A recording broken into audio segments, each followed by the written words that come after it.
Now this picture is a computer simulation, obviously, of where we landed on the moon. We're going to zoom in here, and this is supposedly proof that we landed on the moon. These were the tracks of the astronauts, mainly Neil Armstrong and Buzz Aldrin. I think he ran around over here for a while. But anyway, Neil Armstrong got out and he went over here and he took a picture. Well, he took a lot of pictures, but I want to talk about two pictures that he took. One from right here and one from right here. And let's use this planimetric map from the Apollo 11 mission. One picture was taken from here. It was 11 AS 11-40 90 5961 from here and 5962 from here. They're about 25 meters apart. He took this one first, then he walked over here and took that one. And I want you to notice the background. Well, I'll show you here in a minute. The background differences are extreme, in my opinion. So let's go back to this here and play it a little bit more, and you can get an idea of how flat the surface is in this area here.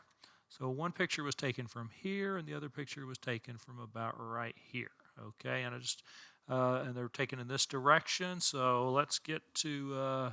I want to show this one here. This is another three-dimensional computer simulation from all the data that that NASA has gathered from the Lunar Reconnaissance Orbital Camera. It also has a laser altimeter, which is accurate to within 10 centimeters. So this picture here kind of shows how the lay of the land is here. And one picture was taken from about right here, and the other one was probably about right here. And in this direction, you would expect, or I would expect, this might be 1 or 2 feet higher than it is right here, but you would expect these two pictures to have about the same horizons in the background, or at least I would. But anyway, let's look at the two pictures. Here's AS 11-40-5961, which is taken first. Notice also Neil Armstrong's shadow right here is a lot longer than it is in here. So that means, to me, that this ground is sloping downwards.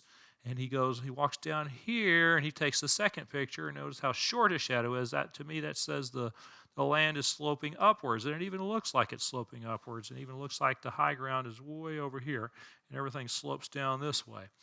But look at the background. Look at the shadow of the moon lander here, and look at the shadow of the moon lander here. You can see these hills in the background, and over here on the right-hand side, you can see this hill in the background. It's gone over here. You see this big, huge boulder here is pretty much, well, it's gone, but actually you can see the tip of it right here. Trust me, I've studied this picture a lot. And so there must be a rise in the ground right through here that is sufficient to cover that, so that boulder, you can't see that boulder or this hill in the background. But I think it's more than just the rise in the ground. I think also the ground goes down about, well, actually I've measured 1.6 meters lower in this area than it is back where he's at right here. So we've got some severe slopage here and high ground, and we got hills in the background, and we got a 1.6 millimeter dip, not millimeter, 1.6 meter dip in the ground right here. All these things, to me, do not add up. Does that jive with what we're seeing in this picture? This is a 3D simulation from millions of probably pictures and countless readings from a laser altimeter, which is accurate within 10 centimeters, and they've come up with this three-dimensional image of the surface of the moon where the Apollo 11 landed. Does this jive?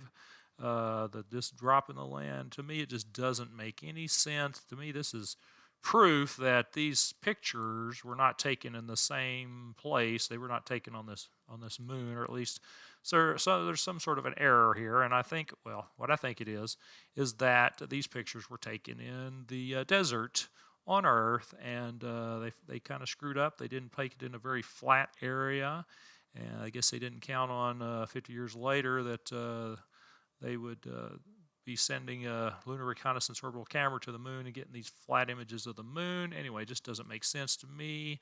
I'm not buying it. What do you think? Give me some comments below.